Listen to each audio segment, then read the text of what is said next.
Well, here we are outside of Tracks on Friday afternoon, November 12th. It's kind of a cloudy day. Inside, the crew is breaking down the bars and moving out the VIP equipment. As you can see, here's the original Tracks logo minus its neon, which used to be in 3-color. It kind of got broken away over the years and it's gone. In the background, you can hear some street sounds. That's the construction crew beginning to dig up that street to prepare for the new development. Here's our carport, which used to have marquee lights going around the perimeter of it, and those were taken down in the early 90s. You can see that one end of the canopy has already been lifted up a bit. I believe they are planning on taking the canopies down to the new club at 1824 Half Street Southwest. There's our faithful weather car on top, which illuminated the logo after the lights, the neon on it went out.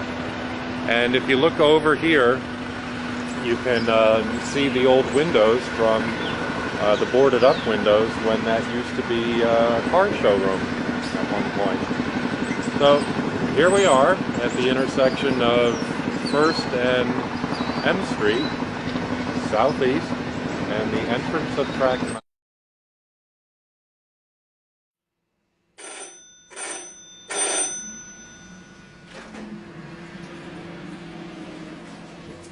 Hi, it's me again. And if you were to be coming into Tracks' office, you would have come in through that door. And somebody's there as we speak. Hi, we're videotaping. And here we have a friendly gentleman on our videotape. Hey, Samad. How you doing? Good. If you would have come in during the daytime, this door here would have gone into the garage. For those personnel coming in to activate the club for the day, they would have turned off the low panel and the high panel for the security system. And this doorway, for the longest time, was the marketing office and is now the accounting office. Coming down the hallway here, we have the electric room, which, opening up, we have all of our heavy-duty equipment. We have a HVAC panel there, and coming further down into the back area, we have the alarm systems and telephone systems, etc. This is one area that a lot of people would probably never have seen before.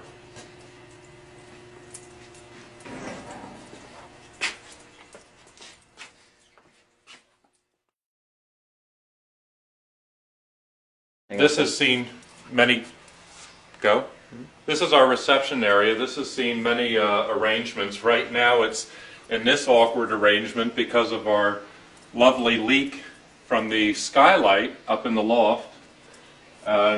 This office is currently Dan Stessel's office, in charge of marketing and promotion. In the early years, that was the accounting office. This office right next door is the general manager's office, currently being occupied by Marty Chernoff and Patrick Little. A little bit further down here, this used to be the office supply closet and was the green room, literally, for the performers. The girls, the drag queens, would come in here and get costumed and then go out on stage, and unbeknownst to many, at that very end wall, there was to have been a doorway that went out to the back parking lot, and this was to have been an entrance. Didn't happen. Coming along this wall, we see the doorway to the pit, and we're just going to open this up for now, and we'll take a further look into that later. And sweeping down this hallway, complete with running water, is the manager's bathroom, which had the wonderful whirlpool tub. Water effects can be very soothing. This closet here isn't very large, but for the longest time we kept highly classified material in there, and in this day and age it's a mystery as to what is actually in there. This doorway goes back into a hallway to the garage and the employees' lavatory. Coming back into the office area, this is where the receptionist used to sit, and when we had one 5 days a week. This office is currently being occupied by myself. God only knows what my title is, but you can see remnants from the last party decor and odds and ends of decor, tools, lighting materials. Most previously occupied before me was Jonathan Warnick, who was working in production. And back in the early 90s, we had the food and bar managers in here. People such as Jeff Neal, Kim Potsman, etc. Right next door, we have the security office with all of its radios, and I see remnants here of probably C.C. Peniston or Blair Michaels, which used this as a makeup room for the closing party. And these are our lovely skylights, which was a unique feature to the offices.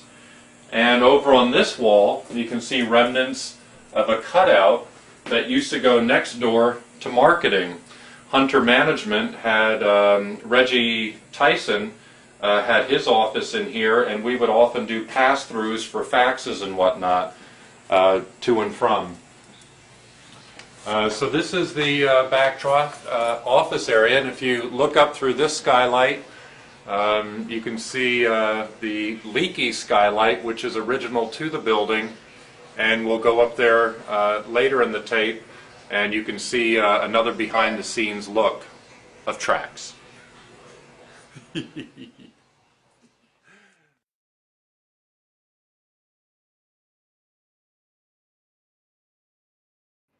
Here we are at the front entrance of Tracks. This area went through many cosmetic changes over the years. At one point I remember it being marbleized, and now it's in a very dark violet blue with a very handsome divider rail, which was manufactured in-house by Ed Linton and his crew. Part of it has already been broken down. The ticket takers surround counter here. The cashier's window is right over here, and I believe this is probably the second or third window that we've actually had in here. It's looking much better these days. Clearly all of these papers on the floor wouldn't have been here. They would have been on the other side, but due to the demolition and whatnot that we're doing, things had to be shuffled around. This was a signage board for doing promotional work. And over here is the exit door that patrons would have left by. Looking further over into this area, when patrons came in, they would have seen Jay Schmidt, most likely at Bar 2, who was there for so many years. I think he's probably one of the longest regular employees that we had here. Looking further over, we have Snack Bar, which you can see many years of dirt and grime at this point. It did get facelifts over the years with the tile walls, etc. Most of the equipment has already been moved out. Len, let's go back and take a look at the equipment.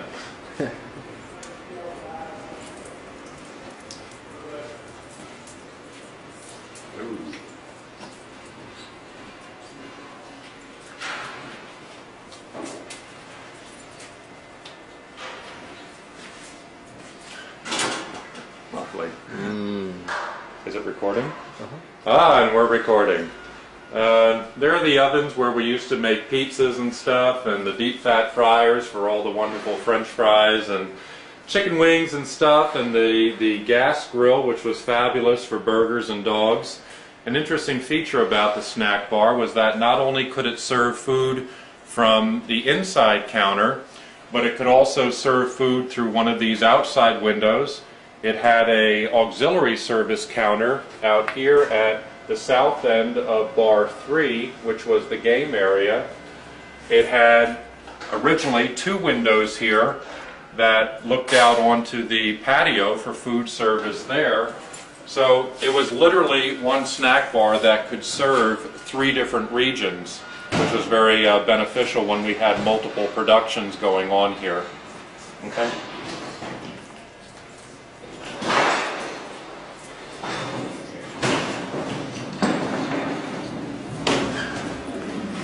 Can you pick up on this area? Coat check over. Are you recording? Okay. Coat check over the years was remodeled. Originally, coat check was.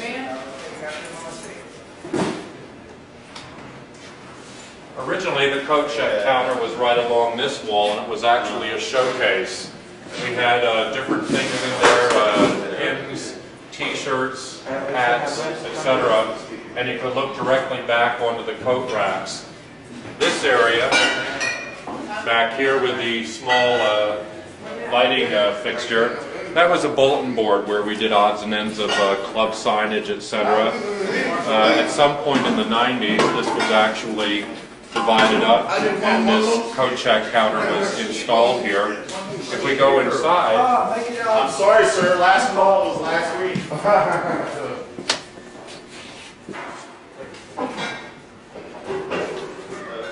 if we go inside, we can see quite a few coats left over from the closing party, and the fact that somebody set off a fire extinguisher in here. And coming further back, we can see that clearly somebody got in here and did quite a bit of graffiti, which I guess is to be expected when a facility of this size with this many memories closes down and people want to take a piece of it. It looks like some people did.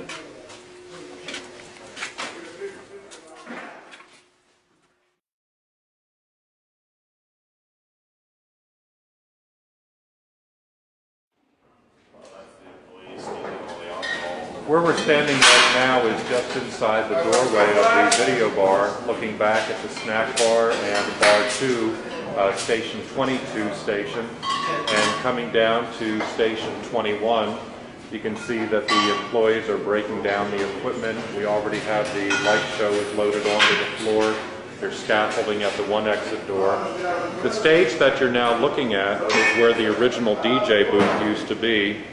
And the stage beyond the mirror ball is where the video screen was anchored to the wall. Sweeping around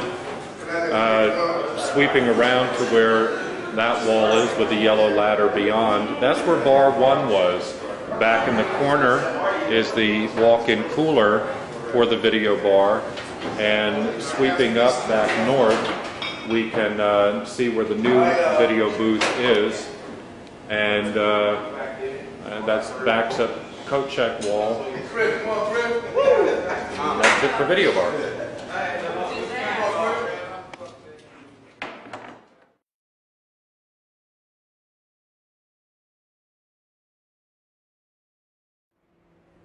Here we are outside on Track's lovely patio, which was a favorite to so many of the people.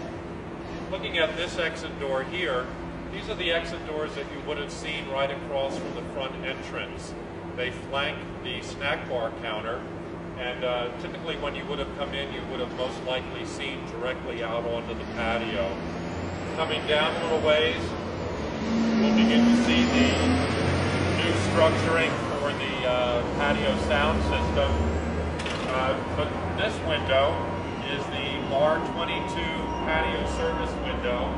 We go down to another one, and we finally go down to bar 21 service window.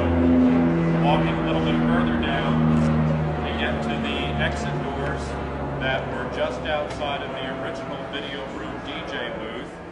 And sweeping around further, we get to the snack or the exterior grill, which at one time did have reach-in coolers to serve cold sodas, juices, etc.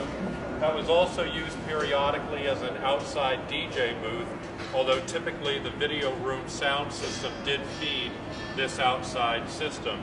An interesting feature about Trax is that from the main room you could channel in anything from AM/FM radio at one point to the video bar format to the patio format. So you can send one musical signal to 3 different areas.